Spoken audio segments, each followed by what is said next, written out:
ఆమేన్. హల్లెలూయా. మనము దేవుని మందిరానికి ఎందుకు రావాలి? దేవుని మందిరానికి వస్తే కలిగే ప్రయోజనాలు ఏంటి? అసలు దేవుని మందిరానికి ఎలా రావాలి అనే విషయాలను గురించి పరిశుద్ధ గ్రంథంలో నుంచి మనం ధ్యానం చేసుకుందాం. దేవుని మందిరానికి మనం ఎందుకు రావాలా, ఎలా రావాలా, వస్తే మనకు కలిగే ప్రయోజనాలు ఏంటి అనే విషయాలను పరిశుద్ధ గ్రంథంలో నుంచి మనము ధ్యానం చేసుకుందాం. అసలు దేవుని మందిరానికి వస్తే ప్రయోజనాలు ఉంటాయి. చూద్దాం. లూకాసు వార్త, ఒకసారి లూకాసు వార్త తీయండి, 18వ అధ్యాయము.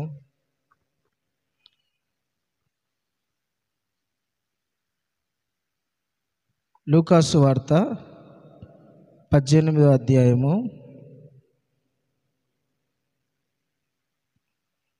10వ వచనాన్ని చదువుకుందాం. ప్రార్థన చేయడానికి ఇద్దరు మనుషులు దేవాలయమునకు వెళ్ళిరి. వారిలో ఒకడు పరిసయ్యుడు, ఒకడు సుంకరి. చాలు. దేవునికి స్తోత్రం. పరిశుద్ధాత్ముడు మనతో మాట్లాడునుగాక. ఆమేన్.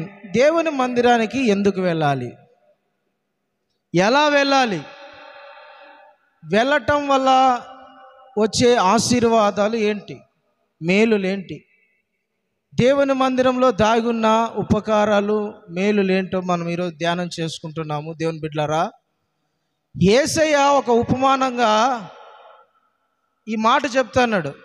ఏమనంటే, ప్రార్థన చేసుకోవడానికి ఇద్దరు మనుషులు దేవాలయానికి పోయారు. ప్రార్థన చేసుకోవడానికి. దేవాలయం మందిరం అంటే ఏంటి? ప్రార్థన చేసే స్థలము.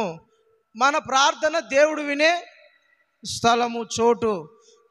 మన ప్రార్థన దేవుడు ఆలకించే ప్రదేశమే దేవుని మందిరము అంటారు. ఇద్దరు మనుషులు దేవాలయానికి పోయారు ప్రార్థన చేసుకోవడానికి. ప్రార్థన చేసుకోవడానికి వెళ్తే ఆ ఇద్దరు మనుషులు, ఒకడేమో పరిసయ్యుడు అంట, ఒకడేమో సుంకర్ అంట. సుంకర్ అంటే అన్ని లోకంలో ఒక దూరం పెట్టేస్తారు. చదువుకొని వాడు, మన భాషలో చెప్పాలంటే ఏమి లేనోడు అనుకోండి. పరిసయ్యుడు అంటే కొంచెం బాగా చదువుకున్న వాళ్ళు, వాక్యం తెలిసిన వాళ్ళు, మందిరంలో గొప్ప స్థాయి ఉండేవాళ్ళు, వాళ్ళు పరిసయ్యులు అంటే. సుంకర్ అంటే ఆడు పాపి అన్న విధంగా లెక్కేసేస్తారు. ఈ ఇద్దరు కూడా దేవాలయానికి పోయారంట. దేవాలయానికి పోయి ఇద్దరు ప్రార్థన చేస్తున్నారంట. దేవాలయానికి పోయినారు వాస్తవమే, కానీ ఇద్దరు ప్రార్థన చేస్తున్నారు. ఇద్దరి ప్రార్థన దేవుని దగ్గరికి, ఇద్దరి ప్రార్థన దేవుని దగ్గరికి చేరింది. అయితే ఇద్దరి ప్రార్థనలో దేవుడు ఒకరి ప్రార్థనని అంగీకరించినాడు. ఒకరి ప్రార్థన మాత్రమే దేవుడు ఆమేన్ అన్నాడు. ఒకరి ప్రార్థన మాత్రమే దేవుడు సఫలపరిచినాడు. ఒకని మొర మాత్రమే దేవుడు విని ఆలకించి ఓకే నేను దీవిస్తాను అన్నాడు. వీళ్ళిద్దరూ దేవుని మందిరానికి వెళ్ళినారు. దేవుని బిడ్డలారా, మనము కూడా దేవుని మందిరానికి వెళ్తాం. మనము కూడా దేవుని మందిరంలో ఉంటాం, ప్రార్థన చేసుకుంటాం. అయితే దేవుని మందిరానికి ఎందుకు వెళ్ళాలో తెలుసునా? మన గొప్పలు చూపించుకోవడానికి. పెద్ద పరిసయ్యుడు అనే వ్యక్తి వచ్చేసి దేవుని దగ్గర డంబం చెప్పుకుంటున్నాడు. ప్రభువా, నేను నీతిమంతుణ్ణి, నేను యథార్థవంతుణ్ణి, నేను వారం వారం తప్పిపోకుండా కానుకలు ఇస్తా, దశంభాగాలు ఇస్తా, ప్రతి వారం తప్పిపోకుండా ఇంట్లో నుంచి అన్ని తీసుకొచ్చి దేవాలయంలో పెడతా, వారానికి ఒకరోజు ఉపవాసం ఉంటా, తప్పిపోకుండా అన్ని చేస్తా, వ్యభిచారం చేయను, దొంగతనం చేయను, మోసం చేయను, నేను పవిత్రంగా బ్రతుకుతా ప్రభా, నేను ఎంత నీతిమంతునో నీకు తెలుసు కదా ప్రభా అని దేవుని దగ్గర తన డంబాన్ని చెప్పుకుంటున్నాడు ఈ వ్యక్తి. ఒకడేమో మోకరించి కనీసం తల పైకెత్తడానికి కూడా చూడకోకుండా భయపడతా దేవుని సన్నిధిలో గడగడ వణికిపోతా కన్నీళ్లతో వేదనతో బాధతో దేవుని దగ్గర ప్రార్థన చేస్తున్నాడు, ఏడ్చుకుంటా, ప్రభువా ఆకాశం తట్టు నీ కన్నులను ఎత్తడానికి కూడా నేను యోగ్యుణ్ణి కాదు, అర్హుణ్ణి కాదు, నేను పాపిని, నేను పనికిరానోణ్ణి, ప్రభువా నాలాంటి ప్రార్థన నువ్వు ఆలకిస్తావో లేదో నాకు తెలియదు, కానీ నీ సన్నిధిలోకి వచ్చి కూర్చుంటానా అని ప్రార్థన చేసినాడు. దేవుని బిడ్డలారా, దేవుని మందిరానికి మనం ఎందుకు రావాలి తెలుసునా? దేవుని మందిరానికి మనం ఎలా రావాలి తెలుసునా? మన గొప్పలు చెప్పుకోవడానికి కాదు, మన డంబాలు చెప్పుకోవడానికి కాదు, మనం అతిశయించడానికి కాదు, మనమేదో గొప్పవాళ్ళు అనిపించుకోవడానికి కాదు రావాల్సింది. దేవుని మందిరానికి ఎలా రావాలో తెలుసునా? పశ్చాత్తాపముతో, కృతజ్ఞత హృదయముతో దేవుని మందిరానికి రావాలని దేవుడు కోరుకుంటున్నాడు. మన దగ్గర నుంచి కోరేది ఏంటో తెలుసునా? మారు మనసు. హల్లెలూయా, హల్లెలూయా. దేవుని మందిరానికి ఎలా రావాలో తెలుసునా? తగ్గింపు హృదయముతో దేవుని మందిరానికి రావాలి. ఎటు రావాలా? తగ్గింపు హృదయముతో దేవుని సన్నిధికి రావాలి. తగ్గింపు మనసు కలిగి దేవుని సన్నిధిలో ప్రార్థన చేయాలా. తగ్గింపు మనసు కలిగి దేవుని దగ్గర వేడుకోవాలా. తగ్గింపుతో దేవుని దగ్గరికి రావాలి. అంతేగాని నేను పాటలు బాగా పాడతా, నాకు వాక్యము తెలుసు, నేను పరిచర్య బాగా చేస్తా, నేను కానుకలు బాగిస్తా, లేదంటే ఇంకా ఏదేదో చేస్తా, ప్రభువా నా గురించి నీకు తెలుసు కదా అన్న విధంగా రాకూడదు. దేవుని మందిరానికి ఎట్లా రావాలంట? తగ్గింపు మనసు కలిగి. హల్లెలూయా. తగ్గింపు మనసుతో దేవుని సన్నిధికి రావాలి. నాకున్నదంతా నీవిచ్చిందే ప్రభువా, నువ్వు లేకోకుంటే నేను లేను, నాకు ఏమిచ్చినా నువ్వు ఇచ్చిందే. అందుకని దావీదు అంటాడు 4వ కీర్తనలో, నా నీతికి ఆధారమగు దేవా అంటాడు. నాకు ఏ నీతి అయితే ఉందో అది నన్ను బట్టి రాలా, నిన్ను బట్టి వచ్చింది ప్రభువా. అందుకని నా నీతికి ఆధారమగు దేవా అని ప్రార్థన చేస్తాడు, పాట పాడతాడు. మనకున్న నీతి కానీ మంచితనం కానీ ఏదైనా సరే అది దేవుని దగ్గర నుంచి వచ్చిందే. మనల్ని మనం తగ్గించుకొని దేవుని సన్నిధిలోకి రావాలి. దేవుని మందిరానికి వచ్చేటప్పుడు అటు రావాలంట. దేవునికి స్తోత్రం, హల్లెలూయా. రెండోది, దేవుని సన్నిధిలోకి ఎట్లా రావాలంటే, దేవుని సన్నిధిలోకి వచ్చి ఏం చేయాలంటే మనల్ని మనం పరిశుద్ధపరచుకోవాలి, మనల్ని మనము పవిత్రపరచుకోవాలి. మనల్ని మనము దేవుని సన్నిధిలో దేవుని వాక్యముతో మనల్ని మనం పవిత్రపరచుకోవాలి. మన ఆలోచన, మన తలంపులు, మన ఊహలు, మన మాటలు, మన క్రియలు అన్నీ పవిత్రపరచుకోవాలి. హల్లెలూయా. బయట ఒకలాగా నటించి, ఒకలాగా జీవించి, ఒకలాగా బ్రతికి దేవుని సన్నిధిలోకి వచ్చేసరికి ఇక్కడ ఏదో భక్తి పరులాగా, ఇక్కడ ఏదో మంచి వాళ్ళలాగా, ప్రార్థన పరులాగా అట్లా కనపడకూడదు. లోకంలో ఒకలాగుంటారు, సంఘంలోకి వచ్చేసరికి ఒకలాగా కనపడతారు. లోకంలో ఒకలాగుంటారు, దేవుని మందిరంలోకి వచ్చిన తర్వాత ఒకరి ప్రవర్తన. దేవుడు అలాంటి ప్రార్థన వినడు. దేవుడు మన దగ్గర నుంచి కోరుకునేది ఏంటంటే, నువ్వు మందిరంలోకి వచ్చేటప్పుడు నీ ప్రవర్తన ఎట్లుండాలని కోరుతున్నాడు? జాగ్రత్తగా చూసుకో. ఎట్లుండాలంట? జాగ్రత్తగా. నీ మనసును చూస్తాడు దేవుడు, పై రూపాన్ని చూడడు దేవుడు. నువ్వు పైకి ఎట్లా కనపడుతున్నావు?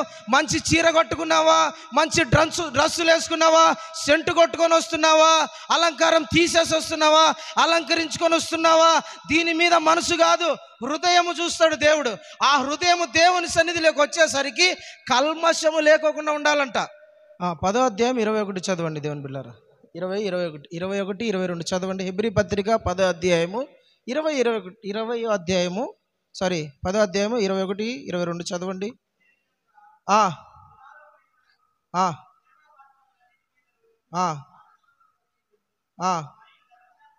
నాన్న 10వ అధ్యాయము 22 చదువు. 22 చదువు. మనస్సాక్షి కల్మషము తోచకుండునట్లు ప్రోక్షింపబడిన హృదయము గల వారమును నిర్మలమైన ఉదకముతో స్నానము చేసిన శరీరము గలవారై ఉండి విశ్వాస విషయంలో ఆత్మ నిశ్చయత కలిగి సంపూర్ణ నిశ్చయత అనే చోట ఫుట్ నోట్లు ఏమనుంది? చదవండి.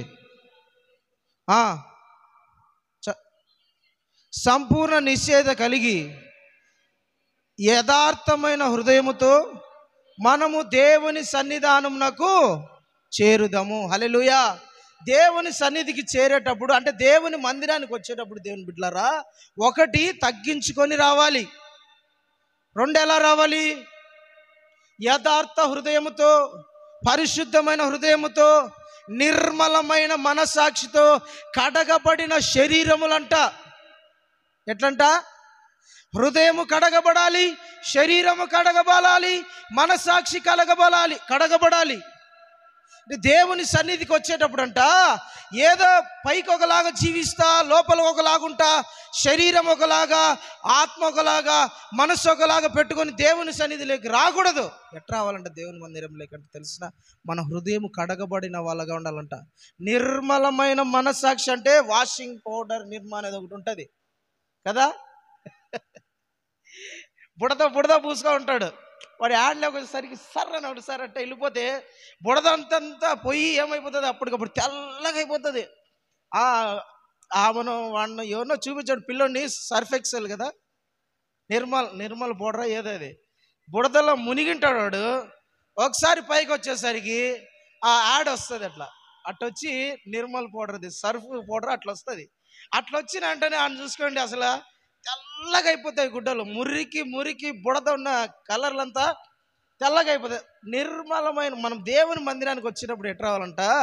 నిర్మలమైన మనస్సాక్షితో. హల్లెలూయా, దేవునికి స్తోత్రం. ఇప్పుడు ఈ ఇద్దరు మందిరానికి వచ్చినారు, పరిసయ్యుడు వచ్చినాడు, సుంకరి వచ్చినారు. ఇద్దరు దేవుని మందిరంలో ప్రార్థన చేసుకుంటున్నారు. లోకం దృష్టిలో పరిసయ్యుని ప్రార్థన గొప్పది. లోకం దృష్టిలో పరిసయ్యుడు గొప్పోడు. చూడ్డానికి మంచి బట్టలు వేసుకొని వచ్చింటాడు, నిలువుటంగి నాలాగా జుబ్బా వేసుకొని వచ్చింటాడు, తెల్లయి వేసుకొని వచ్చి బాగా నీట్గా షేవింగ్ గట్ట అంతా తీసుకొని చక్కగా సెంటు గింటు కొట్టుకొని వచ్చింటారు. వచ్చి చక్కగా ప్రార్థన చేసుకున్నాడు. ఈడేమో సుంకరేమో పాత బట్టలు వేసుకొని దేవుని మందిరంలోకి వచ్చి కూర్చొని ఓ అని ఏడ్చుకుంటున్నాడు. లోకం దృష్టిలో దేవుని బిడ్డలారా, ఈయన ప్రార్థనేమో ఈయన పరిసయ్యుని ప్రార్థనేమో గొప్పది, ఈ సుంకరి ప్రార్థనేమో అసహ్యమైనదిగా కనపడుతుంది. కానీ దేవుని దృష్టికి దేవుని బిడ్డలారా, ఈ సుంకరి ప్రార్థన వినపడింది. ఎందుకో తెలుసిన?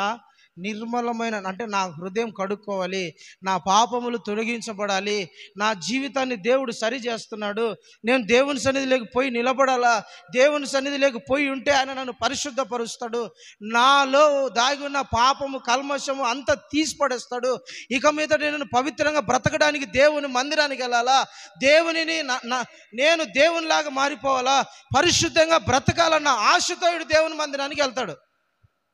ఒకటి తగ్గించుకొని వెళ్ళాలా, రెండోది పరిశుద్ధపరచుకోవడానికి వెళ్ళాలా. హల్లెలూయా, హల్లెలూయా. దేవుడు మన హృదయాన్ని చూస్తాడు. మనం దేవుని సన్నిధికి వచ్చేటప్పుడు అంట, చూడండి, మనస్సాక్షి కల్మషం లేకోకుండా ఉండాలంట, హృదయం అంట నిర్మలమైనది ఉండాలంట. ఎట్లుండాలంట? హృదయము నిర్మలమైన హృదయముతో, దేవుని వాక్యముతో పరిశుద్ధపరుచుకొని దేవుని సన్నిధిలోకి రావాలి. మన హృదయము తప్పిపోతూ ఉంటుంది. మన హృదయము దేవునికి విరోధంగా కొన్నిసార్లు దేవుని వాక్యానికి వ్యతిరేకంగా తప్పులు చేస్తూ ఉంటుంది. అవన్నీ కల్మషంతో దేవుని సన్నిధికి వస్తే దేవుడు మన ప్రార్థన ఆలకించడు. మందిరానికి వస్తే మన ప్రార్థన ఆలకించడు. మన హృదయం కడుక్కొని రావాలి. కడుక్కోవడం అంటే దేవుని వాక్యముతో మన మనస్సును పవిత్రపరుచుకొని రావాలా. ఒకరి మీద ద్వేషముతో, ఒకరంటే పడక, ఒకరంటే గిట్టక, లేదంటే ఒకరి మీద శత్రుత్వంతో, లేదంటే గొడవలతో, ఒకరంటే నీకు ఏదో మొత్తానికి మనసులో పెట్టుకొని వచ్చి దేవుని సన్నిధిలో కూర్చొని ప్రార్థన చేస్తే, మందిరానికి వస్తే దేవుడు నీ ప్రార్థన ఆలకించడు. నువ్వు అలాగ రావడం దేవునికి ఇష్టం లేదు, అలాగ ఉండటం దేవునికి ఇష్టం లేదు. దేవుని సన్నిధిలోకి వచ్చేసరికి మన మనస్సు పవిత్రంగా ఉండాలి. ఒకరి మీద ద్వేషము, ఒకరి మీద కక్ష, ఒకరి మీద అసహ్యము, ఒకరు బాగుపడుతుంటే చూడలేక ఇవన్నీ మనసులో పెట్టుకొని వస్తే మన మనసు ఏమైపోతుంది? కల్మషంగా మారిపోతుంది. అప్పుడు మందిరానికి వచ్చిన మన ప్రార్థన దేవుడు వినడు. అయితే మందిరానికి ఎట్లా రావాలంట? కల్మషము లేని మనసుతో రావాలి. ఎట్లా రావాలా? కల్మషము లేని మనసుతో రావాలా. దేవునికి స్తోత్రం, హల్లెలూయా. రెండోది దేవుని బిడ్డలారా, కీర్తన అపోస్తుల కార్యాల గ్రంథము 2వ అధ్యాయం 46వ వచనాన్ని చదవండి.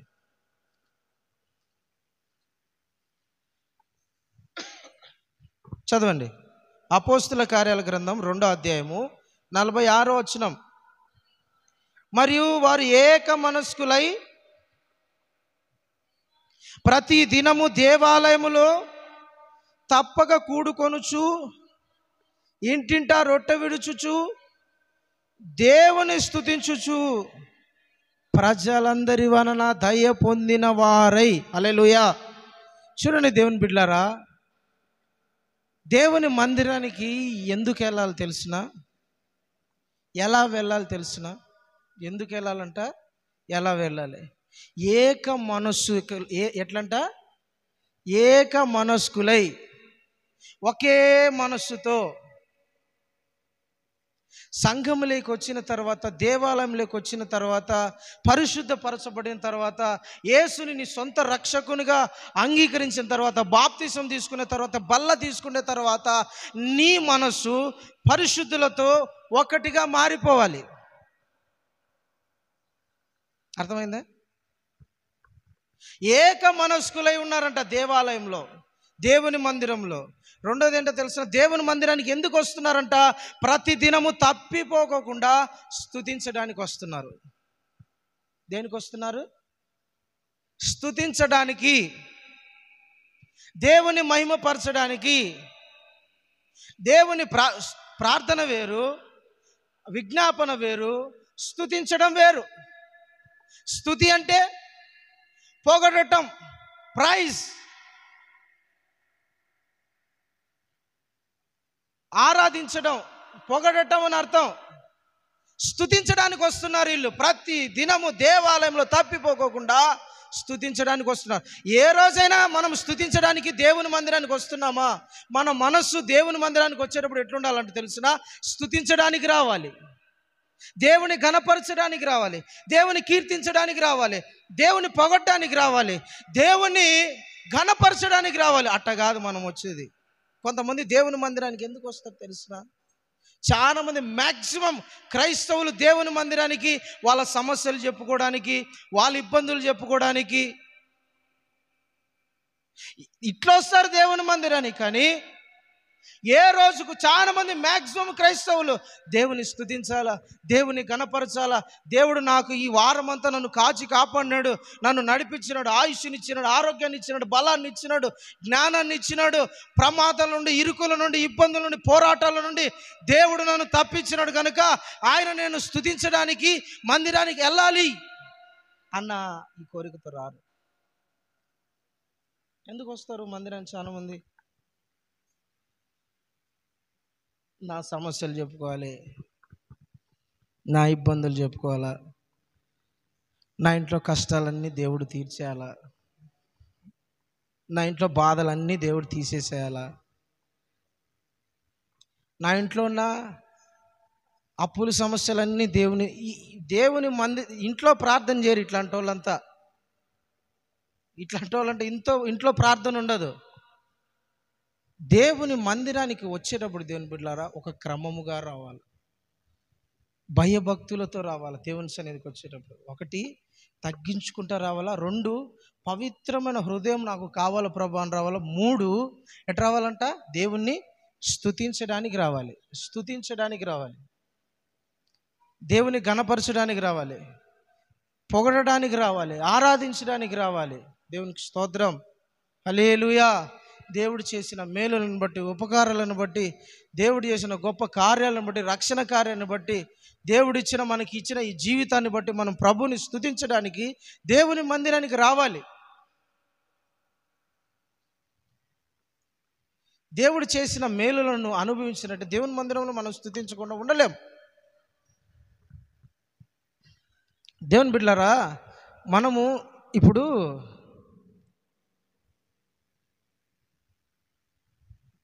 అపోస్తులైన పౌలు గారు, అపోల్లో శీల అనే 2 దైవజనులు, పౌలు శీలలు, వాళ్ళని కొట్టినారు, రక్తం వస్తుంది, దెబ్బలు, ఒళ్ళంతా దెబ్బలు ఉన్నాయి, జైల్లో తీసుకుపోయి కాళ్ళకు బొండలేసి, బొండలు అంటే తెలుసు కదా, కాళ్ళకు చెక్కలు ఉంటాయి, చెక్కల మధ్యలో కాళ్ళు ఇరికిచ్చి పైన ఒక చెక్క కింద ఒక చెక్క గొలుసులతో వేసేస్తారు. బొండలు అంటారు. అవి గొలుసులు కాదు, బొండలు అంటే వేరు. దాంట్లో అది కట్టేస్తారు. రాత్రి భయంకరమైన ఒళ్ళంతా నొప్పు, రక్తము, మంట, బాధ ఉంటుంది. వాళ్ళు మామూలుగా మనమైతే ఏం చేస్తాము, వాళ్ళు మధ్యరాత్రిలో లేచి ప్రభువుని ఏం చేస్తున్నారంట,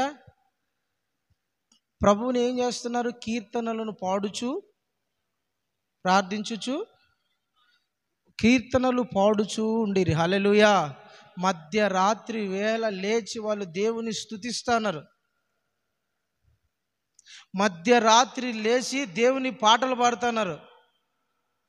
దేవుని మందిరానికి ఎందుకు రావాలంటే దేవుని బిడ్డలారా, మనం స్తుతించడానికి రావాలి, ఘనపరచడానికి రావాలి, దేవుణ్ణి మహిమపరచడానికి రావాలి, దేవుణ్ణి కీర్తించడానికి రావాలి, పాటలు పాడడానికి రావాలి. దేవుని ఏ రకంగా నువ్వు స్తుతించగలవు, ఏ రకంగా నువ్వు ఘనపరచగలవు, ఏ రకంగా పొగడగలవు, ఏ రకంగా నువ్వు దేవుణ్ణి స్తుతించగలవు? పాటలు పాడితేనే నా స్తుతి అంటే, పాటలు పాడితేనే నా ఘనపరచడం అంటే, ఏ రకంగా నువ్వు ఘనపరచగలవో దేవుని సన్నిధి ఆ రకంగా నువ్వు దేవుని ఘనపరచాలి, స్తుతించాలి. ఏ రకంగా దేవుడు నన్ను చూసి నేను దేవుణ్ణి ఘనపరచగలను, పొగడగలను, ఏ రకంగా దేవుని నేను మహిమపరచగలను, ఏ రకంగా దేవునికి నా ద్వారా కీర్తి వస్తుంది అని నీకు తెలియదా? నీ గురించి తెలుసుకోవాలి. దేవునికి స్తోత్రం. హల్లెలూయా. దేవుని స్తుతించడం అంటేనే వచ్చి చేతులు పైకెత్తి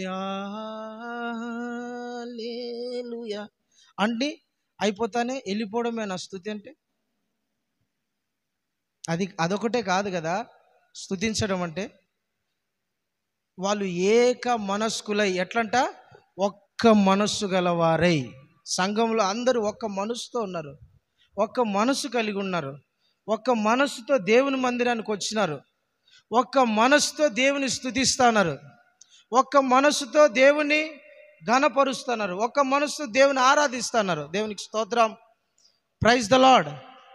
దేవుని బిడ్డలారా, దేవుని మందిరానికి వచ్చినప్పుడు నా ద్వారా దేవునికి స్తుతి కలగాల, నా ద్వారా దేవుని మహిమ కలగాల, నా ద్వారా నా ద్వారా దేవునికి ఘనత రావాలి, నా ద్వారా ఏదో ఒక రకంగా దేవుని నేను మహిమపరచాలన్నట్టుగా నీ మనసు సిద్ధమైపోవాలి. స్తుతించడం ఒకవేళ అదే అనుకుందాం, స్తుతించడమే అనుకుందాం. నువ్వు ప్రార్థన స్టార్ట్ అయితే వచ్చేది ఎప్పుడు? నువ్వు పాటలు పాడే టయానికి, ఆరాధన టయానికి, వాక్యం టయానికి. నువ్వు ఎప్పుడు స్తుతిస్తావు? మోకరించి ఎప్పుడు చేతులు పైకెత్తి ఎప్పుడు స్తుతిస్తావు? నీకు ద్వారా స్తుతులు ఎప్పుడు పోతాయి? స్తుతుల ద్వారా దేవుడు ఒక దుర్గమును ఏర్పాటు చేయువాడనుంది. దుర్గం అంటే ఏంటి? కోట అంటే మీకు తెలుసు. దుర్గం అంటే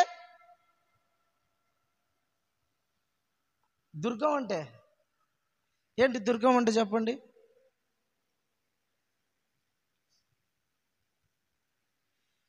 స్తుతుల ద్వారా దేవుడు సింహాసనాన్ని స్థాపిస్తాడంట. స్తుతుల ద్వారా ఒక దుర్గమును ఏర్పాటు చేస్తాడంట. అంటే ఏం తెలుసు? ఒక దుర్గం అంటే, ఇప్పుడు నేనున్నా, నాకు బలం కావాలా, అర్థమైందా? నాకు బలం కావాలా, నా తరపున మాట్లాడేవాళ్ళు, నా తరపున వాదించేవాళ్ళు, నాకు బలం ఇచ్చేవాళ్ళు కావాలా, లేదంటే నా తరపున పోట్లాడే వాళ్ళు ఉండాలా? అప్పుడు వెనకాల సరాసరి ఒక 100 మంది వచ్చి నిలబడినారు అనుకోండి, ఏమవుతుంది? ఒక దుర్గముగా తయారైపోతారు, ఒక గోడ అనుకోండి. హల్లెలూయా. దేవుడు మనము స్తుతిస్తూ ఉన్నప్పుడు ఒక దుర్గము ఏర్పాటైపోతుందంట. స్తుతుల మూలముగా ఒక దుర్గము ఏర్పాటు చేయువాడని అర్థం. 100 మంది మన వెనకాల నిలబడితే ఎలా ఉంటుందో అట్లా దేవుని సన్నిధి, దేవుని దుర్గము మన వెనకాల వచ్చి నిలబడిపోతుంది. హల్లెలూయా. దేవునికి స్తోత్రం. దేవుని మందిరానికి ఎందుకు రావాలంటే స్తుతించడానికి రావాలి. వస్తారు, పాటలు అయిపోయిన తర్వాత వస్తారు. ఆరాధన అయిపోయిన తర్వాత వాక్యము జరుగుతుంది అన్నప్పుడు మధ్యలో వస్తారు, లేదంటే బల్ల ఆరాధనకు మాత్రమే వచ్చేవాళ్ళు ఉంటారు. దేవుని మందిరానికి ఎందుకు రావాలి దేవుని బిడ్డలారా? దేవుని స్తుతించడానికి, మహిమపరచడానికి. నీ స్తుతుల మూలముగా దేవుడు ఒక దుర్గాన్ని ఏర్పాటు చేస్తాడు. నీ వెనకాల బలం ఉండద్దా? నీ వెనకాల శక్తి ఉండద్దా? నిన్ను కాపాడొద్దా? నిన్ను రక్షించొద్దా? నీకు కాపలా పెట్టద్దా దేవుడు? నీ వెనకాల నుంచి నీ తరపున పోరాడద్దా? నీ తరపున నీకు విజయం ఇయ్యొద్దా? నీ తరపున దేవుడు నీకు సహాయం చేయొద్దా? నీ తరపున దేవుడు నిన్ను నడిపించొద్దా? నువ్వే అవకాశం ఇవ్వకుండా దేవుడు ఎందుకు కలుగు చేసుకుంటాడు? దేవుడు కలగ చేసుకోడు. దేవునికి నువ్వు అవకాశం ఇస్తేనే దేవుడు కలగ చేసుకుంటాడు. దేవుని నువ్వు స్తుతించడం బట్టి నీ స్తుతుల మూలముగా దేవుడు ఒక దుర్గాన్ని ఏర్పాటు చేస్తాడు. ప్రైజ్ ద లార్డ్, హల్లెలూయా. అర్థమైందా దేవుని బిడ్డలారా? మీ స్తుతుల మూలముగా, మన స్తుతుల మూలముగా దేవుడు దుర్గాన్ని స్తుతించుచుండగానే ఎరికో కోటలు కూలిపోయినాయంట. స్తుతిలో నీ స్తుతులు దేవునికి వినపడాలా? ఉదయకాలం లేచి ప్రార్థన స్తుతించాలా? ఆదివారం మందిరంలో అందరికన్నా ముందు వచ్చి దేవుని స్తుతించాలా? దేవుని మందిరానికి రావడం ఎందుకంటే స్తుతించడానికి. హల్లెలూయా, హల్లెలూయా. దేవునికి స్తోత్రం కలుగునుగాక, దేవునికి మహిమ కలుగునుగాక. మూడోది దేవుని బిడ్డలారా, లూకాసు వార్త 2వ అధ్యాయము, సమూయేలు మొదటి గ్రంథం తీయండి ఒకసారి. సమూయేలు మొదటి గ్రంథము 2వ అధ్యాయము 11వ వచనాన్ని ఒకసారి చదవండి. సమూయేలు మొదటి గ్రంథం. తర్వాత ఎల్కానా రమాలో ఉన్న తన ఇంటికి అయితే ఆ బాలుడు యాజకుడైన ఏలీ ఎదుట యెహోవాకు పరిచర్య చేయుచుండెను. ప్రైజ్ ద లార్డ్, చెప్దామా హల్లెలూయా. చూడండి దేవుని బిడ్డలారా, హన్నా ఒక్కగానొక కొడుకు పుట్టినాడు. గొడ్రాలు అన్న నింద పోయింది. దేవుడు హన్నాకు ఒక మంచి కుమారుణ్ణి ఇచ్చాడు. ఇప్పుడు చెప్పండి, పుట్టక ఒక కొడుకు పుడితే ఏం చేయాలి? ఏ తల్లైనా తన కోసం పెంచుకోవాలా? తన కోసం, తన కుటుంబం కోసం అల్లారు ముద్దుగా ఆప్యాయంగా పెంచుకున్న తన కుమారుణ్ణి తన కోసం పెంచుకోవాలా. ఈ హన్నా ఏం చేసింది తెలుసిన? దేవుని మందిరానికి ఈ కుమారుణ్ణి గిఫ్ట్గా ఇచ్చేసింది దేవునికి. నేను అనేది ఏంటంటే, ఈ హన్నా యాజకుణ్ణి గమనించింది. ఏం చేసింది? యాజకుణ్ణి గమనించింది. యాజకుని ప్రవర్తన గమనించింది. యాజకుని మాట తీరు గమనించింది. యాజకుడు చేసే యాజకత్వం గమనించింది. ఈ హన్నా మందిరానికి వెళ్ళినప్పుడల్లా యాజకుడు ఏం చేసేవాడు గమనించింది. పాస్టర్ గారు ఏం చేస్తున్నారు? ప్రార్థన చేస్తున్నారు ప్రజల కోసము. ప్రజలు తెచ్చే బలులు, వాళ్ళ పాపములు యాజకుని దగ్గర ఒప్పుకున్నప్పుడు యాజకుడు వీళ్ళని బట్టి బలి ఇచ్చేవాడు. గమనిస్తాను. దేవుని మందిరంలోకి యాజకుడు వెళ్ళేవాడు. యాజకుడు తప్ప దేవుని మందిరానికి లేకి వెళ్ళడానికి అర్హుడు ఎవడు కాడు. హన్నా అనుకునింది, నా బిడ్డ యాజకుడు కావాలి. ఏమనుకునింది? యాజకుడు కావాలన్న మనసుతోనే హన్నా తన కుమారుడైన సమూయేలుని పెంచింది. దేవునికి స్తోత్రం. అంటే నేను పోయే మందిరానికి, నేను వెళ్తున్న దేవుని సన్నిధికి, నేను వెళ్తున్న ఈ మందిరములో నా కుమారుడే యాజకత్వం జరిగించాలి. నా ఇంటి ద్వారా ఒక యాజకుడు దేవుని మందిరంలో నిలబడాలా అన్న తపనతో ఈ హన్నా ఏం చేసుకున్నదంటే ప్రతిష్ఠించుకునింది. నా బిడ్డనే దేవునికి పరిచర్య చేయాలా, నా బిడ్డనే దేవుని మందిరంలో ఉండాలా, నా బిడ్డ దేవుని కోసం ఏదో ఒక రకంగా వాడబడాలా, నా బిడ్డ యాజకుడు కావాలా, నా బిడ్డ దేవునికి మందిరంలో ఏదో ఒక సేవ చేస్తూ ఉండాలన్న తీర్మానం తీసుకునింది. దేవునికి స్తోత్రం, హల్లెలూయా.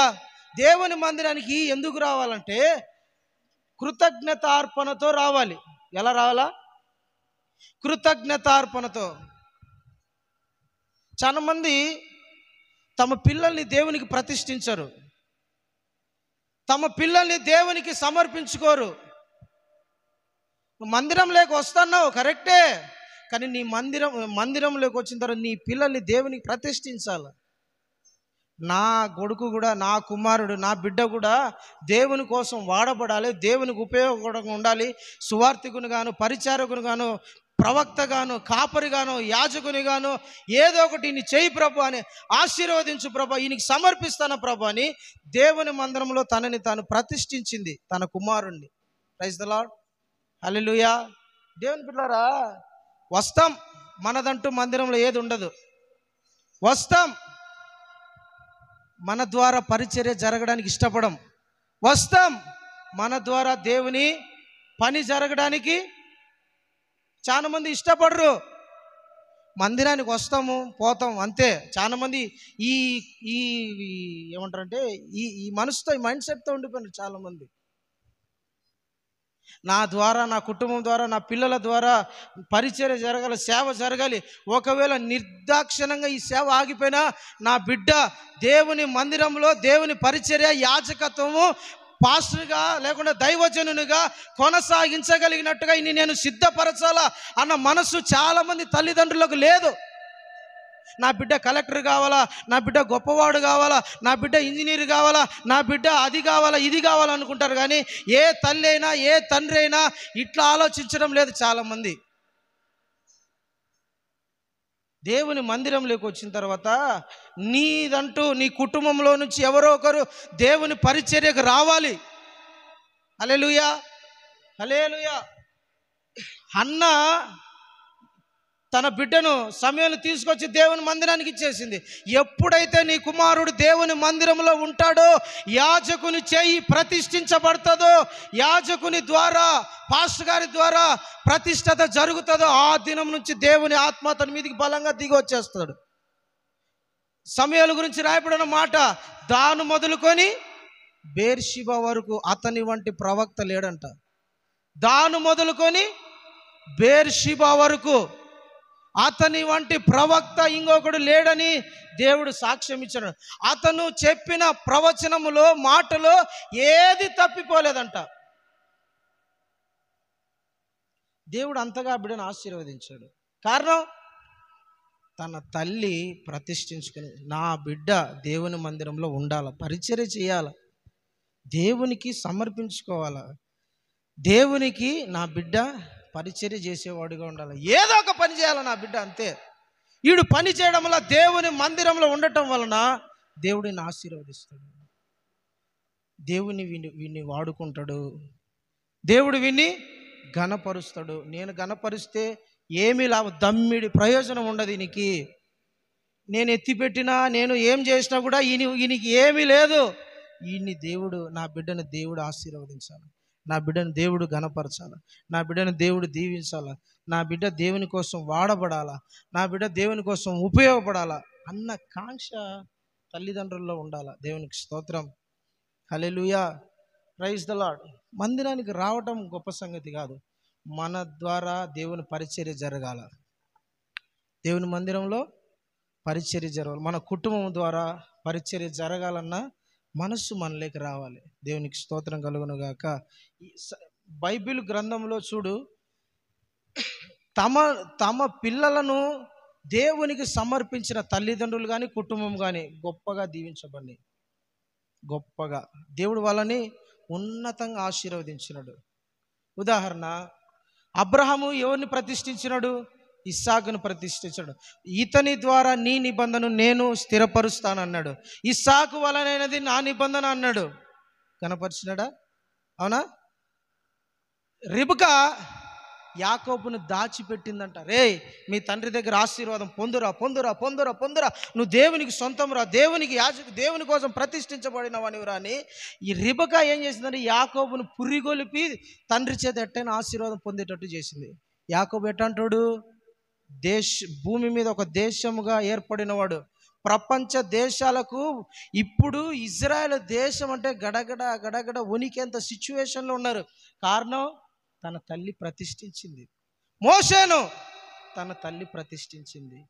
దేవుని మందిరంలో వీళ్ళు పరిచర్య చెయ్యాలి అని ప్రతిష్ఠించేసినారు. శాంసన్ని తన తల్లి ప్రతిష్ఠించలేదా? దావీదును తన తల్లి ప్రతిష్ఠించలేదా? దేవుని బిడ్డలారా, నా కుటుంబము ద్వారా, నా ద్వారా మందిరములో దేవుని పరిచర్య జరగాల అని నిన్ను నువ్వు ఎప్పుడైతే ప్రతిష్ఠించుకుంటావో దేవుడు నిన్ను గొప్ప చేయడం స్టార్ట్ చేస్తాడు. నిన్ను నిన్ను నువ్వు కానీ, లేదంటే నీ కుటుంబం తరపున కానీ, నా ద్వారా దేవుని పరిచర్య జరగాలి అన్న తీర్మానం నువ్వు ఎప్పుడైతే తీసుకుంటావో నీ కుటుంబాన్ని దేవుడు ఆశీర్వదించడము, నీ కుటుంబాన్ని గొప్ప చేయడం స్టార్ట్ చేస్తాడు. నీకు తెలియకోకుండానే జరుగుతాయి ఈ విషయాలు. నువ్వన్నా ప్రతిష్ఠించుకోవాలా, లేదంటే నీ కుటుంబం తరపు నుంచి ఎవరైనా నువ్వు ప్రతిష్ఠించాలా. హల్లెలూయా. ఏదో ఒక పని చెయ్యాలా అన్న కోరిక, తపన, ఆశ, నా ద్వారా ఏదో ఒక పని మందిరంలో జరగాల, ఏదో పరిచర్య జరగాల. సౌండ్ సిస్టమ్ పెట్టడమా, పాటలు పాడడమా, లేదంటే వస్తాను మందిరంలో ఏదో పని చేయడమా, వాయిద్యాలు వాయించడమా, పరిచర్య ఇవ్వడమా, సువార్త, ఏదో ఒకటి నీ ద్వారా, నీ కుటుంబం ద్వారా, నీ పిల్లల ద్వారా దేవుని మందిరంలో పరిచర్య జరుగుతూ ఉంటే నీ కుటుంబము దేవుడు దీవిస్తూ ఉంటాడు. హల్లెలూయా, హల్లెలూయా. గొప్ప గొప్ప కార్యం. ఒకసారి ఆలోచించు, బాగా ఆలోచించు. బైబిల్ చదువు. ఎట్ట చదువుతానో నువ్వు బైబిల్, ఏ రకంగా చదువుతానో నువ్వు బైబిల్ చూసుకో ఒకసారి. దేవుని మందిరానికి, దేవుని కోసం ప్రతిష్ఠించిన ఏ కుటుంబమైనా సరే ఆశీర్వదించబడింది. వాళ్ళు గొప్ప చేయబడ్డారు. ఉదాహరణ ఇంకా చూసు, యోహాను, యాకోబు. తన తల్లి ఇద్దరిని ప్రతిష్ఠించేసిందా లేదా? వచ్చి యేసు ప్రభుని అడిగింది డైరెక్ట్, ప్రభా వీళ్ళిద్దరు నీతో తిరుగుతున్నారు కదా, ఎప్పుడు వీళ్ళు నీ పరిచర్య చేస్తున్నారు కదా, నువ్వు ఎక్కడ పోతే అక్కడే ఉంటారు, నా కుటుంబాన్ని కూడా వీళ్ళు రారు, వదిలిపడేసిన వీళ్ళు నీ పరిచర్యకే, వీళ్ళు నీకే అని జబదయ్య తన భార్య ఇద్దరు యేసు ప్రభు దగ్గరికి వచ్చి అడిగినది. ఏమని? ప్రభా ఓకే, కానీ నా బిడ్డలు ఒకడు పరలోకంలో నీ కుడి పక్కన ఉండాలా, నీ ఎడం పక్కన ఉండాలి, అటు ఆశీర్వదించు ప్రభా. షాక్ అయిపోయింది.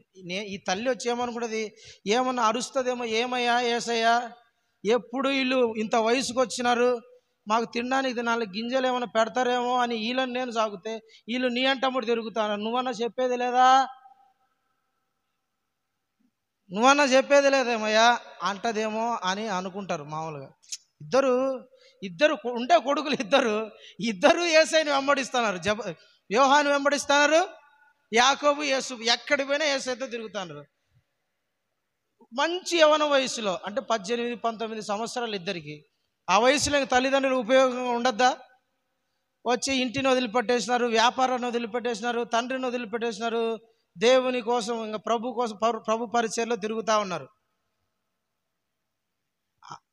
ఏ తల్లి అయినా, ఏ తండ్రి అయినా వచ్చి అదే మాట అంటారు, ఏమయ్యా యేసయ్య, వయసులో ఉన్నారు, వాళ్ళు 4 నాళ్ళు ఏదో కష్టపడి వాళ్ళకి పెళ్ళి చేసి వాళ్ళని అది చేసి వాళ్ళు సుఖంగా 4 రాళ్ళు వెనకలు వేసుకొని ఉండి మళ్ళీ ఎప్పుడైనా ఒక 30 ఏళ్ళకు 40 ఏళ్ళకు వస్తారులే అని ఉండాల. కానీ తల్లి వచ్చి ఏమని తెలిసిన, అయ్యా ఒకడు కుడి పక్కన ఒకడు ఎడం పక్కన ఉండేట్టుగా ఇలా దీవించు అని. దేవుని బిడ్డలారా, తన తల్లి త్యాగం. ఎప్పుడైతే మీ కుటుంబం ద్వారా, మీ ద్వారా దేవుని మందిరంలో పరిచర్య జరుగుతుంది అంటే మీ కుటుంబాలు ఆశీర్వదించబడతాయి, మీ కుటుంబాలు దీవించబడతాయి, మీ కుటుంబాలను దేవుడు గొప్పగా ఆశీర్వదిస్తాడు. దేవునికి స్తోత్రం, హల్లెలూయా. ఏదో ఒక పని చేయడానికి, మందిరంలో ఏదో ఒక రకంగా పరిచర్య జరిగించడానికి మిమ్మల్ని మీరు ప్రతిష్ఠించుకోవాలి, అప్పుడు మీ ద్వారా దేవుడు గొప్ప కార్యాలు జరిగిస్తాడు. దేవునికి స్తోత్రం, దేవునికి మహిమ కలుగును గాక. ప్రతిష్ఠించుకోవాలి. చాలా మంది ఇప్పుడు ఈ ప్రతిష్టత లేదు. పరిచర్యకి రమ్మన్నా ఏదో కారణం చెప్పి ట్యూషన్ పోవాలి,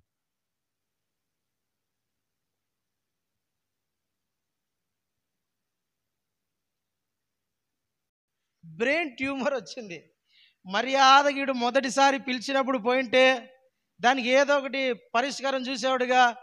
ఎప్పుడు పోయినాడు తెలిసిన? 3rd స్టేజ్లో పోయినాడు, ముదిరినాక. చాలా మంది అంతే, చాలా మంది ముదిరినాక. మొన్న కూడా ఒక ఆమె ఫోన్ చేసి, అయ్యా నాకు భయంగా ఉంది, అయ్యా నాకు ఇట్టపోయింది, అయ్యా నాకు ఇట్టింది అని చెప్పింది. మందిరానికి రమ్మా అని చెప్పిన. 4 సార్లు చెప్పిన, మందిరానికి రామ్మా అని. రా అని చెప్తే మందిరానికి ఏదో చెప్తుంది, సాగు చెప్తుంది. కాలు నొస్తుంది పాస్టరయ్య, తలకాయ నొస్తుంది పాస్టరయ్య, అంత దూరం మా పాస్టరయ్య, ఈడికి రావాలన్నా పాస్టరయ్య, మా బంధువులు ఈ వారమే ఫోన్ చేసినారు, అల్లగాడికి పోతా పాస్టరయ్య. ఇప్పుడు ముఖ్యం ఏంది? నీ ఆరోగ్యం కదా అని తప్పించుకునేది మొత్తాన్ని రాలే. వచ్చే వారము కనపడి చెప్తుంది, ఆమా అంత దరిద్రం ఎక్కువైపోయింది పాస్టరయ్య అంటది. దరిద్రం ఎక్కువైపోయింది పాస్టరయ్య. నేను ఆ రోజు చెప్పిన మందిరానికి రా అని. చెప్తే ఏమంటది, ఇప్పుడు రాలేనులే, మళ్ళీ వస్తలే, అప్పుడు వస్తలే, సాకులు చెప్పుకుంటారు కొంతమంది. దేవుని వాక్యం దేవుని మందిరంలో ఏం దొరుకుతాయంట? మేలులు దొరుకుతాయంట. ఏం దొరుకుతుందంట? మేలులు దొరుకుతాయి అని దేవుని వాక్యంలో రాయబడింది. హల్లెలూయా. దేవుని మందిరంలో యెషయా గ్రంథం 6వ అధ్యాయం 6-7 వచనాల్లో రాయబడి ఉంటుంది, నా మందిరములో ఆనందము వారికి ఇస్తానని ఉంటుంది. నా మందిరంలో ఆనందము వాళ్ళకి ఇస్తా ఉంటుంది. ఎక్కడ దొరకదు, దేవుని మందిరంలో దొరికేది నీకు ఆనందం, సంతోషం దొరికేది దేవుని మందిరంలోనే. దేవుని మందిరంలోనే నీకు ఆనందం, నెమ్మది, సమాధానం, సంతోషం అన్నీ దొరుకుతాయి. నువ్వు దేవుని మందిరానికి దూరం అయితే నీకు సంతోషం ఆనందం వస్తుంది, ఆనందం ఆనందం వస్తుంది కదా. నీ కోసం దాచిపెట్టిన ఈ మేలులు నువ్వు పొందుకోవాలంటే దేవుని మందిరంలోనే పొందుకుంటావు. మూడోది ఏంటంటే సహవాసం దొరికే స్థలం ఇది. పరిశుద్ధుల సహవాసం దొరుకుతుంది ఇక్కడ. హల్లెలూయా. బయట అనుకో, పాపులము మేము అనుకుంటే వాళ్ళతో తిరుగుకుంటూ ఉండాలి. వాళ్ళు మాట్లాడే మాటలు, వాళ్ళు నీ మైండ్ని చెడగొడతారు. నీ మైండ్ని ఏం చేస్తారంటే వాళ్ళు నీ విశ్వాసాన్ని, నీ ధైర్యాన్ని, దేవుని మీద నీకున్న ఆ కొంత గొప్ప ఆసక్తిని కూడా తగ్గించి పడేస్తారు లోకము. నీకు ఎంత కష్టం వచ్చినా దేవుని మందిరమే నీకు గుర్తు రావాలి. ఎంత ఇబ్బంది వచ్చినా దేవుని మందిరమే నీకు గుర్తు రావాల. అందుకనే దావీదు అంటాడుగా, భక్తిహీనులతో నివసించుట కంటెను నీ మందిర వర్ణములో ఒక్క దినము గడుపుట 1000 దినాల కంటే శ్రేష్టమైనది, 1000 దినాల కంటే శ్రేష్టమైనది. ఒక్క దినం భక్తిహీనులతో 1000 దినాలు గడపడం కంటే దేవుని మందిరంలో ఒక్క దినం గడుపుట శ్రేష్టం. హల్లెలూయా. మరి ఆ శ్రేష్టత మనం అనుభవించాలన్నా, దేవుని మందిరంలో ఉన్న మేలులు అనుభవించాలన్నా, దేవుని సన్నిధిలో ఉన్న ఆశీర్వాదాలు అనుభవించాలన్నా, దేవుని మందిరంలో ఉన్న సంతోషం అనుభవించాలన్నా, దేవుని మందిరానికి నువ్వు క్రమము తప్పిపోకుండా దేవుని సన్నిధికి రావాలి. హల్లెలూయా. దేవుని మందిరానికి ఎప్పుడు తప్పిపోకూడదు. నీ మనసు అంతా దేవుని మందిరం మీదనే ఉండాలి. దేవుని మందిరం మీద నీ మనసు ఉన్నప్పుడు దేవుడు నిన్ను ఆశీర్వదిస్తాడు, దేవుడు నిన్ను దీవిస్తాడు. ఇంకొకటి చెప్తా చూడండి. దేవుని మందిరం మీద మన మనస్సు కలిగి ఉంటే ఎట్టుంటుందంటే, నెహెమ్యా ఇప్పుడు దేవుని మందిరం పడిపోయింది, యెరూషలేము తగలబడిపోయింది. దేవుని మందిరం పడిపోయింది, యెరూషలేము తగలబడిపోయింది. మామూలుగా ఉండే వాళ్ళంతా నార్మల్గా ఉండిపోయినారేమో. నెహెమ్యా దగ్గరికి వార్త వచ్చింది, అయ్యా దేవుని మందిరం పడిపోయిందంట, అయ్యా దేవుని మందిరాన్ని, మన దేశాన్ని కాల్చేసినారంటయ్యా, సమాధులు లేకుండా చేసినారంటయ్యా, మన దేశాన్ని, మన దేవాలయంని ధ్వంసం చేసి పడేసినారు అంటనే ఈ నెహెమ్యా ఏం చేసినాడు, దేవాలయమే కదా అయ్యో అనుకోలే, 21 రోజు ఉపవాసం ఉండి ప్రార్థన చేసి దేవుని సన్నిధిలో కడిపెట్టాడు. మనం ఎప్పుడైతే దేవుని మందిరం మీద ఆలోచన కలిగి ఉంటాం చూడండి, దేవుని మందిరానికి కావాల్సిన ప్రతి అవసరత రాజు దగ్గర పోయినాడు వ్యక్తి. ఏం నెహెమ్యా అట్లుండవే, ఏంది నీ ముఖము విచారంగా ఉంది, ఏంది నీ ముఖం చిక్కిపోయింది, ఏంది నీ ముఖంలో అసలు కళ లేదేంది, ఏమైంది అసలు, నువ్వు బాగా హుషారుగా ఉండేవాడివి, ఆనందంగా ఉండేవాడివి, సంతోషంగా ఉండేవాడివి, చిరునవ్వుతో నాకు ఇదో ఇట్లా గ్లాస్ అందించేవానివి, ఇప్పుడు నీ ముఖం ఎందుకని విచారంగా కనపడుతుంది. సింపుల్గా, అయ్యా మా యెరూషలేములో దేవుని మందిరం పడిపోయింది, నాకు ఎట్లా సంతోషం ఉంటుందయ్యా అన్నాడు. అంతే. ఏం సమస్య ఇది చెప్పేసినాడు. ఫటాఫట్ ఏం కావాలి నీకు, మందిరానికి డబ్బు కావాలా, ధనం కావాలా, అంటి కావాలి, తీసుకొచ్చి అట్టే ఇచ్చి పడేసినాడు. నెహెమ్యాకి ఏం కావాలా, అన్ని ఇచ్చి పంపించరా అన్నాడు కదా. హల్లెలూయా. దేవుని మందిరం మీద మనం మనస్సు పెట్టినా, ఏం పెడితే మనం మనస్సు పెట్టినా మనకున్న అవసరాలే కాదు, ఇతరులకున్న అవసరాలను కూడా మన ద్వారా దేవుడు తీరుస్తాడు. మన అవసరాలు తీరవడం కాదండి, మన ద్వారా ఇతరుల అవసరాలు కూడా తీరుతాయి. నీకు ఈ సత్యం అర్థమైతే దేవాలయంను విడువక ప్రేమిస్తావు.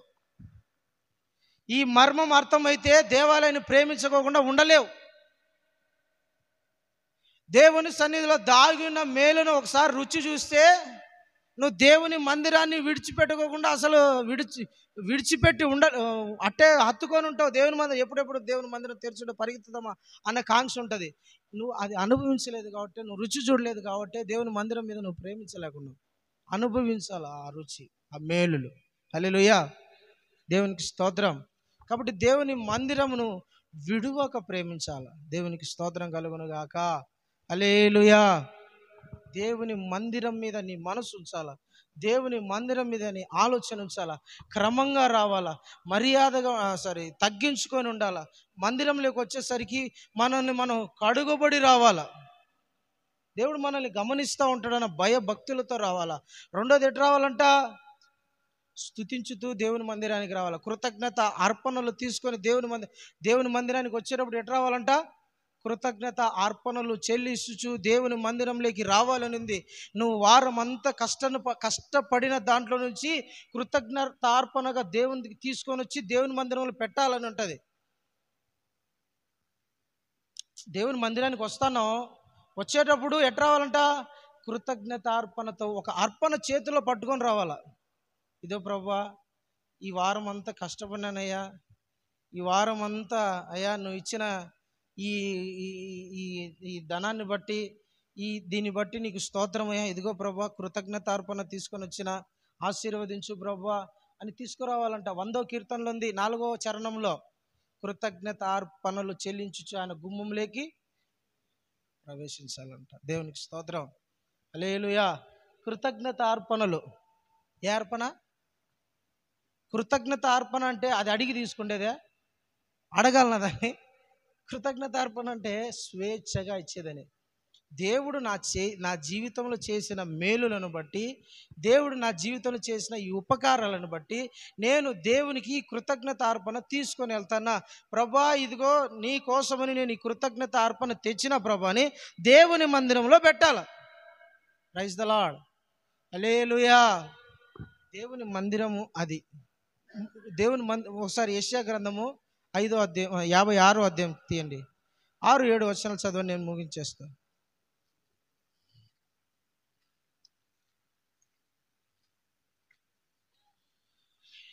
యెషయా గ్రంథము 56వ అధ్యాయము.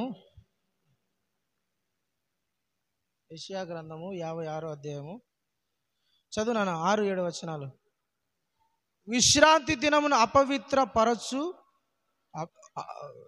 అపవిత్రపరచకుండా ఆచరించుచు నా నిబంధనను ఆధారము చేసుకొనుచు యెహోవాకు దాసులై యెహోవా నామమును ప్రేమించుచు ఆయనకు పరిచర్య చేయవలనని ఆయన పక్షముగా చేరు అన్యులను నా పరిశుద్ధ పర్వతమునకు తోడుకొని వచ్చేదును.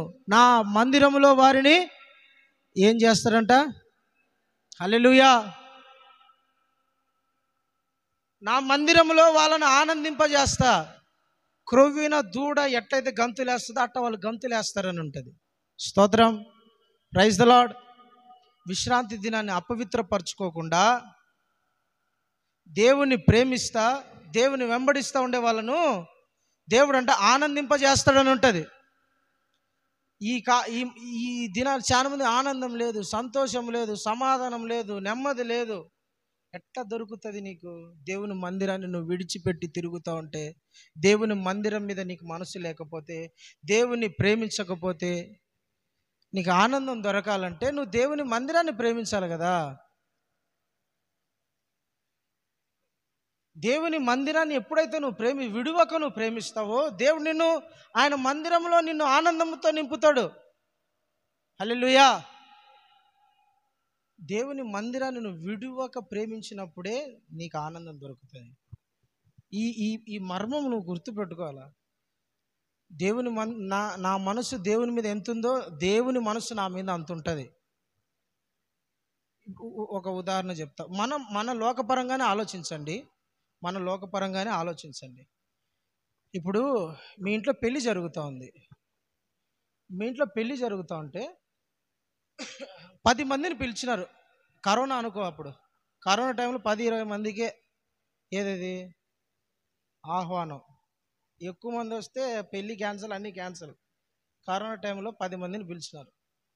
ఆ 10 ఇప్పుడు పెళ్ళి అంటే హడావిడి ఉంటుంది. వంట చేయాలా, అది చేయాలా, ఇది చేయాలా, అది వాళ్ళ ఇది పెద్ద రచ్చ రాయబారం ఉంటుంది పెళ్ళి అంటే. మీరు 20 మందినో 10 మందిని పిలిచినారు. 10 మందిలో కరెక్ట్గా టైం అంటే టైం పొద్దున మీరు బాగా 6 గంటలకు లేచి కష్టపడే టయానికి సర్రని వచ్చి మీ ముందర నిలబడి ఏమత్తా, ఏమమ్మా, ఏమన్నా, అని పిలిచి ఉండు నేను పని చేస్తాను వచ్చి మీ పనిలో వాళ్ళు దూరి ఇన్వాల్వ్ అయ్యి పని చేస్తూ ఉన్నారు. ఇంకా మిగతా 18 మంది సాయంత్రం లేదా మధ్యాహ్నం పైన వచ్చినారు అనుకోండి, మీరు పెళ్ళి అయిపోయినాక ఎవరికి ప్రిఫరెన్స్ ఇస్తారు? ఎవరికి ప్రిఫరెన్స్ ఇస్తారు? నిజంగానే స్టార్టింగ్లో వచ్చినారు, పని జరుగుతుంది. పొద్దున్నే 6 గంటలు లేచి అసలు బొగ్గులు కడుక్కుంటుంది, ఇల్లంతా శుభ్రపరచుకుంటుంది. సర్రని వచ్చేసినారు ఇద్దరు. అక్క ఉండక్క, నేను సాయం చేస్తా, ఉండండి, పక్కన పెట్టి అన్నీ పెట్టి అన్ని తుడుస్తారు ఇళ్ళతో పాటు. ఇంకేం చేయాలంటే అది చేయాలి. వద్దులే కానీ నీళ్ళు అంటే లేదులే లేదు నేను చేస్తాను, నీళ్ళు ప్రయాసపడతా ఉంటే మిగతా వాళ్ళు ఎప్పుడో మధ్యాహ్నం అన్నం టయానికి అప్పుడు వచ్చి కూర్చొని భోజనం చేసి పడకలు ఆడున్నాయా, ఓకే రైట్, పడుకొని ఫ్యాన్ గాలి రావటం ఒక ఫ్యాన్ అరేంజ్ చేయండి. ఫ్యాన్ అరేంజ్ చేసిన తర్వాత మధ్యాహ్నం పనులన్నీ అయిపోయింటాయి, వంట కార్యక్రమాలన్నీ. ఒకసారి తింటారు, పడుకుంటారు, అయిపోయింటుంది. అప్పుడు వచ్చి ఫ్యాన్ చూడండి. అప్పుడు మన మనసు ఎవరి మీద ఉంటుంది? వాళ్ళు సొంత రక్త సంబంధికులు, బంధువులైనా, వీళ్ళు స్నేహితులైనా, వచ్చిన పొద్దుల స్నేహితులైనా, వీళ్ళ మీదనే మనకు మనసు ఉంటుంది పోయేటప్పుడు కదా. వీళ్ళనే మనం పట్టించుకుంటాం, వీళ్ళ మీదనే మనకు పొద్దున ఎప్పుడో వచ్చినారా నా కోసం నన్ను ప్రేమించి అన్న మనసు నీకు ఉంటుంది. దేవుడికి కూడా ఆ మనసే ఉండదని నువ్వు ఎందుకు అనుకుంటావు? మీరు తీర్పు దాన్ని బట్టే మీకు తీర్పు తీర్చబడుతుంది. మీరు కొలిచిన కొలతను బట్టే మీకు కొలవబడుతుంది అని ఉంటుంది కదా. మరి మీరు అట్ట ఆలోచించినప్పుడు దేవుడు అట్ట ఎందుకు ఆలోచించాడు? అర్థమైందా మీకు? మీరు అట్ట ఆలోచిస్తే దేవుడు ఎందుకు అట్ట ఆలోచించాడు? మనకేమో అన్ని విషయాలలో ముందు మన మన మన దగ్గరకు ఒకసారి అందరూ ముందుండాలా, అన్నీ ముందుండాలా, అన్నీ జరగాలంటాము. దేవుని విషయాల్లోకి వస్తే వాళ్ళు పోతారు, ఇల్లు చేసుకుంటారు, మళ్ళీ ఎప్పుడో పోదాంలే, పొద్దున పోదాంలే, ఆరాధనకు పోదాంలే, వాక్యం ఉన్నాక పోదాంలే, లేదంటే ప్రార్థన జరిగేటప్పుడు పోదాంలే, పాటలు సగంలో పోదాంలే, 1 గంటకు పోదాంలే, 10 గంటలకు పోదాంలే, నిదానంగా నిబ్బరంగా టిఫిన్ తిని, నీళ్లు తాగి, బిర్యానీ తిని, ఇంకో కొంచెం సేపు టీవీ న్యూస్ చూసి, సీరియల్ చూసి, లేదంటే వీళ్ళతో ఫోన్ మాట్లాడి నిదానంగా పోదాంలే అనుకుంటే దేవుడు నీ మీద మనసు పెట్టకుండా నీ తోటి వాళ్ళ మీద మనసు పెడతాడు. హల్లెలూయా, హల్లెలూయా. వంట సేమ్, అన్నీ సేమ్, కానీ మనసు 20 మందికి ఒకటే అన్నము, 20 మందికి ఒకటే, కానీ మనసు ఎవరి మీద ఉంటుంది? మనసు 20 మంది వచ్చినారు, 20 మందికి ఇంట్లో వండిన ఫుడ్డే, 20 మందికి ఆ నీళ్ళే, 20 మందికి ఆ ఫ్యానే, 20 మందికి ఆ ఇల్లే, ఆ పెళ్ళే. కానీ 20 మంది ఈ ఇద్దరి మీద ఉన్న మనస్సు ఆ 18 మీద ఉండదు. మనస్సు ప్రాముఖ్యం. నువ్వు వాక్యం వింటానవా, పాటలు వింటానవా, ఆరాధనలు ఎగిరినవా, దొల్లినవా, సప్పట్లు కొట్టినవా, ఇది మ్యాటర్ కాదు. మనస్సు ఎవరు? దేవుడు చూస్తాడు, మనస్సు పెడతాడు. హల్లెలూయా. అది ప్రాముఖ్యం. అది నేను కోరుకునేది ఏంటంటే మీరందరూ కూడా దేవుని మనసులో ఉండాలని కోరుకుంటున్నా. దేవుని మనస్సు మీ మీద ఉండాలని కోరుకుంటున్నా. దేవుని ఇప్పుడు ఒక క్రమం పెట్టినాం, అందరికన్నా ముందురా దేవుని సన్నిధిలో మోకరించు, సిగ్గుపడకుండా 2 చేతులు పైకెత్తు, ఆరాధించు, కన్నీళ్లు విడుచు, నీ శ్రమ, నీ ఇబ్బంది, నీ బాధ, నీ కష్టాలన్నీ దేవుని సన్నిధిలో మొరపెట్టు. ఎందుకు ప్రభా ఈ మేలు రావటంలా, ఎందుకు ప్రభా ఈ ఆశీర్వాదం జరగటంలా, ఎందుకు ప్రభా నా కుటుంబంలో ఇంకా ఈ శ్రమ, ఈ దరిద్రము, ఈ వేదన, ఈ బాధ, ఎందుకు నా సమస్య ఇంకా ఇట్లే ఉంది, ఎందుకు నేను ఇంకా ఆత్మీయంగా ఎదగలేకున్నా, ఎందుకు నా పరిస్థితి ఇంకా మారటంలా, దేవుని సన్నిధిలోకి వచ్చి అందరికన్నా ముందొచ్చి నీ పరిచర్య నువ్వు చేసుకొని దేవుని సన్నిధిలో కూర్చొని 2 చేతులు పైకెచ్చి హృదయమును నీళ్లు కుమ్మరించినట్టు కుమ్మరించు. దేవుడు నీ ప్రార్థన అనుకుంటే నన్ను అడుగు. నీ ప్రార్థన వినకుంటే నన్ను అడుగు. నువ్వు నీవు దేవుని మనసులో ఉండాలా, దేవుని దృష్టిలో నువ్వు ఉండాలా. అందరికన్నా మొదటిగా నువ్వు ఉండాలా. హల్లెలూయా, హల్లెలూయా. దేవుని బిడ్డలారా, దేవుని మందిరం మీద మీ మనసు పెట్టండి. మీ మనసు పెడితే దేవుడు మీ మీద మనసు పెడతాడు. మీ మనస్సును బట్టి దేవుడు మిమ్మల్ని గమనిస్తాడు. మీ మనసులను బట్టి దేవుడు మిమ్మల్ని ఆశీర్వదిస్తాడు. మీ మనసులను బట్టి దేవుడు మిమ్మల్ని దీవిస్తాడు. నా యొద్దకు రండి, అప్పుడు నేను మీ యొద్దకు వస్తానన్నాడు. నన్ను వెతకండి అన్నాడు, నువ్వు వెతకాల. తట్టండి అన్నాడు, నువ్వు తట్టాల. అడగమన్నాడు, అడగాల. దేవుని సన్నిధిలో మొట్టమొదటి స్టార్టింగ్ వచ్చి నేను అందరికన్నా ఈ 9:30-10 లోపు నేను వచ్చి ఉంటా. ఎవ్వరు రారు తెలుసా. ఈ నిస్సి, ఈ మహాలక్ష్మి, ఈ శ్రీనాథ్, అంతే. ఇంకా ఎవరు రారు. 10 పైన, 10:30కు, 11 కూడా వస్తూనే ఉంటారు. మీ జీవితంలో మేలులు జరగకపోవడానికి మీరే కారణం. నిజం. మీరు ఆలోచించండి. ఎన్నిసార్లు చెప్పినా కూడా ఎందుకని నేను నిర్లక్ష్యం చేస్తున్నా? ఈ నిర్లక్ష్యం వల్ల నాకే కదా ప్రమాదము, నాకే కదా ఇబ్బంది. నా కుటుంబంలో ఉన్న ఇవన్నీ పోవాలంటే నేను క్రమం పాటిస్తే కదా అన్నట్టుగా మీరు ఎందుకని ఆలోచించడం లేదు? ఎందుకని మీ మనసు అట్లా ఆలోచించడం లేదు? దేవుని విషయానికి వచ్చేసరికి మీరు ఎందుకు నిర్లక్ష్యం పాటిస్తున్నారు? దేవుని మందిరానికి వచ్చేసరికి మీలో ఎందుకు ఈ నిర్లక్ష్యం వస్తుంది? మీరు ఆలోచించలేకున్నారు. ఎందుకని? దేవుని మందిరం విషయంలోకి వచ్చేసరికి అన్ని విషయాలు ఒక రకమైతే నేను చాలా గమనిస్తూ ఉన్నా. దేవుని మందిర విషయం అనేసరికి చాలా మంది నిర్లక్ష్యం అయిపోయింది. దేవుని ఎప్పుడైతే మందిరాన్ని నిర్లక్ష్యం చేస్తారో దేవుని బిడ్డలారా, దేవుడు మిమ్మల్ని పట్టించుకోవడం మానేస్తాడు. అటు ఉండొద్దండి. ఎప్పుడు దేవుని మందిరం మీద మీరు మనసు పెట్టండి. దేవుడు మిమ్మల్ని ఆశీర్వదిస్తాడు. దేవుడు మిమ్మల్ని దీవిస్తాడు. దేవునికి తెలుసు మీకు ఏం కావాలనో, మీకు ఏ అవసరాలు ఉన్నాయో, ఏ శ్రమలు ఉన్నాయో, ఏ ఇబ్బందులు ఉన్నాయో, ఏం తీసేసేయాలో అన్నీ తెలుసు దేవునికి. అయితే మీ మనసుని బట్టి దేవుడు ఈ వాక్యాన్ని దీవించును గాక. ప్రార్థన చేసుకుందాం. అందరూ మోకరించండి.